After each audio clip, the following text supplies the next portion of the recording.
Soukeina est séropositive. Elle vit avec le VIH depuis plus de 10 ans. Comme toutes les personnes vivant avec le VIH au Sénégal, elle bénéficie d'une prise en charge médicale et psychosociale gratuite assurée par des structures de santé disséminées sur toute l'étendue du territoire national. Cette performance du Sénégal face à l'épidémie du VIH-Sida n'est pas fortuite. Le premier facteur, c'est vraiment le leadership au plus haut niveau dans la lutte contre le sida qui est porté par les plus hautes autorités. Il y a également cette confiance que les autorités ont faite aux experts sénégalais.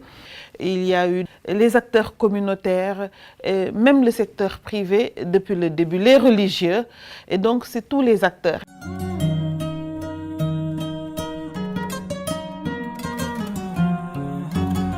En fait, tout commence en 1986 avec la découverte du premier cas de sida à la clinique des maladies infectieuses de l'hôpital de Fann.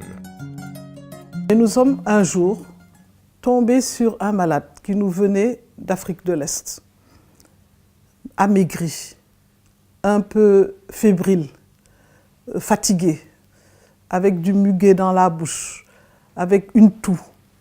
Des éléments qui nous faisaient penser à une personne qui a plus d'immunité. Et on a pensé au sida. Mais c'était le premier cas, donc beaucoup d'hésitation. Et nous avons décidé quand même de faire un prélèvement et de l'envoyer au laboratoire. Cette personne, nous avons appris par la suite qu'elle était décédée. Au moment où le diagnostic est tombé, on nous a envoyé les résultats et on nous a dit, voilà, c'est un malade du sida.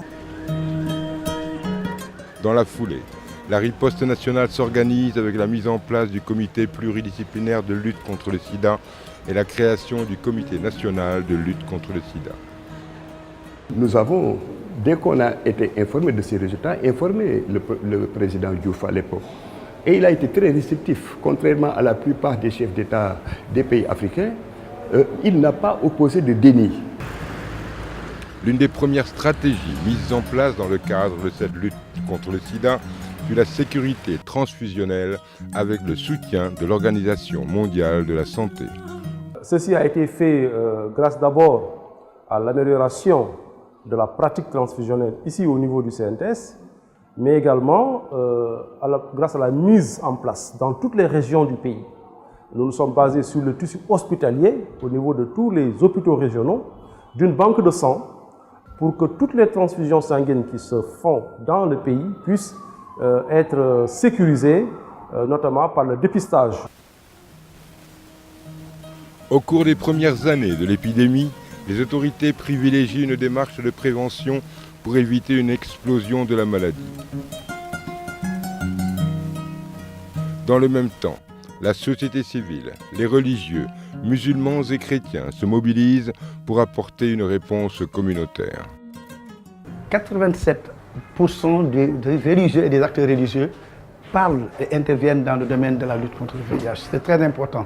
Pas tout au début, c'était même pas évident de parler du VIH. Face à la stigmatisation, à la discrimination, à la peur, il fallait insister sur la prévention. Il fallait aussi puiser dans les ressources des communautés et des familles pour soutenir les malades. Parallèlement à cette sensibilisation des populations, la prise en charge médicale des personnes infectées est assurée par les structures de référence. En 1989 démarre la surveillance sentinelle pour suivre chaque année l'évolution de la prévalence du VIH et de la syphilis chez les groupes cibles, dont les femmes enceintes. Le Sénégal est un des rares pays à avoir conduit de manière régulière de 89 à maintenant une surveillance de l'infection à VIH. Beaucoup d'activités qui ont été menées au Sénégal l'ont été parce que nous avons pu documenter la situation grâce à la surveillance. En 1997, le réseau national des personnes vivant avec le VIH, qui fédère toutes les associations de lutte contre le sida, voit le jour. Au niveau de chaque région, on a une association régionale qui accompagne les personnes vivant avec le VIH au niveau des régions. D'abord à aller se faire soigner, mais aussi ce qui est plus important, c'est l'accompagnement psychologique qui est fait au niveau des associations et qui permettent aux personnes vivant avec le VIH d'accepter leur statut sérologique, mais également de vivre leur statut positivement. La décennie 90 sera marquée par des initiatives hardies des autorités en charge de la lutte contre le sida, avec le soutien constant des pouvoirs publics. En effet, à la suite de l'initiative d'accès aux ARV de l'ONU-SIDA, les autorités en charge du sida, fortement soutenues par le président Abdou Diouf, lancent la première initiative gouvernementale d'accès aux antirétroviraux en Afrique. On a démarré avec 80 malades. Et avec ces 80 malades, on a pu démontrer l'efficacité, l'acceptabilité, la faisabilité et la tolérance. De l'ensemble des recherches qui ont été produites, sont issues un ensemble de recommandations qui ont pu être utilisées directement au niveau national pour orienter, définir la politique de santé publique nationale sur l'accès aux médicaments antirétroviraux, mais aussi au niveau international. Avec l'appui des partenaires internationaux, dont la France, la NRS, l'Agence nationale de recherche sur le sida, les résultats de l'initiative sénégalaise d'accès aux antirétroviraux ne se feront pas attendre par les patients. Auparavant, on pensait que la durée de vie était réduite. Ce sont des personnes pour lesquelles avaient des pronostics, disons, assez limités en termes de durée de vie. Aujourd'hui, ils sont là. Ils mènent leurs activités, ils travaillent, ils ont des enfants. Les ARV m'ont permis aujourd'hui d'avoir une vie positive dans la prise en charge de ma maladie. Ils m'ont permis aussi d'avoir une charge virale indétectable depuis 2010. J'élève mes enfants dans de bonnes conditions. Je travaille à l'hôpital, je suis médiatrice psychosociale en santé aujourd'hui. Afin de mieux assurer la prise en charge des personnes vivant avec le VIH, le centre de traitement ambulatoire est créé en 1998 avec l'appui de l'Organisation panafricaine de lutte contre le sida et la Croix-Rouge française. Et l'objectif de départ quantifié, c'était prendre en charge 500 patients en ambulatoire. Et actuellement, on est à 4137 patients suivis. En 2001, avec l'appui de la Banque mondiale, le Conseil national de lutte contre le sida est mis en place. Il est présidé par le Premier ministre et dirigé par un secrétariat exécutif. C'est une maladie qui concerne beaucoup de secteurs, surtout les secteurs de développement. Pour pouvoir toucher tous ces secteurs, il ne faut pas être dans un secteur. Il faut être à un niveau où on peut travailler de la même façon avec tous les secteurs de développement.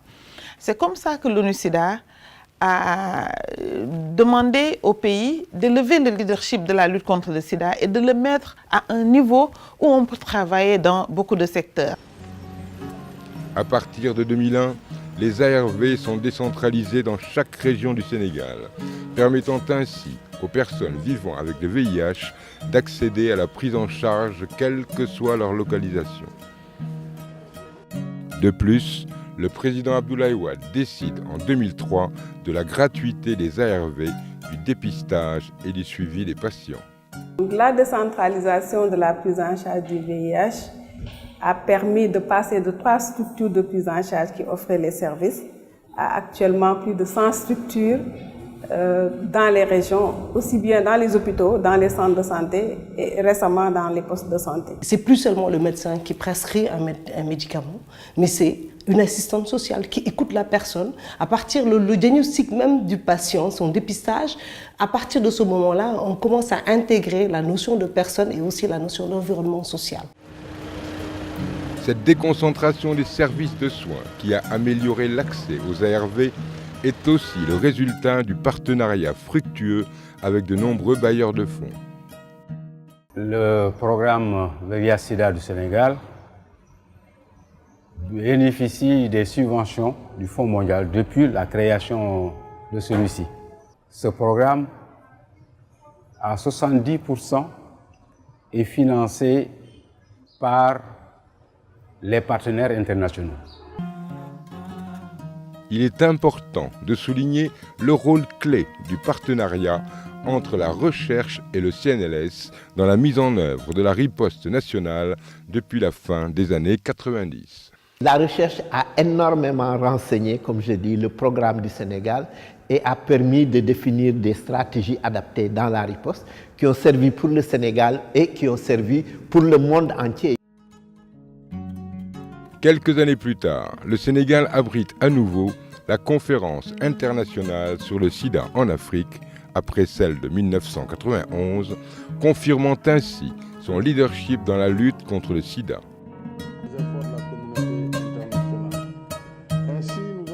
Fort de l'engagement personnel du président Macky Sall, parrain du Fonds mondial contre le sida, la tuberculose et le paludisme, le Sénégal est entré aujourd'hui dans une nouvelle phase de la lutte contre le VIH. Le CNLS privilégie désormais une stratégie d'intervention qui vise à mettre un terme à l'épidémie. Il faut affiner nos stratégies pour aller pêcher, comme le disent les jeunes, là où il y a du poisson, c'est-à-dire amener les services de dépistage là où on a le plus de chances de trouver des personnes positives pour leur donner la chance de prendre des médicaments et de rester en vie et de ne pas transmettre le sida. Tout le grand défi est là. En fait, cette stratégie de tester et de traiter toutes les personnes vivant avec le VIH s'inspire de celle de l'ONU-SIDA qui va lancer un plan d'urgence pour l'Afrique de l'Ouest et du Centre. On vise d'ici 2020 à atteindre les 3,90, c'est-à-dire 90% des personnes qui sont infectées doivent connaître le statut, 90% des personnes qui sont détectées positives au VIH doivent être mises sous traitement et 90% des personnes sous traitement doivent arriver à l'élimination de la charge virale. Au final, il s'agit pour le Sénégal d'atteindre dans les meilleurs délais le nouvel objectif de l'ONU-SIDA. Cependant, dans le contexte de raréfaction des ressources, des défis majeurs vont être relevés pour permettre au Sénégal de continuer à jouer sa partition avant-gardiste dans la lutte contre le sida. Les ressources, c'est le plus grand défi aujourd'hui.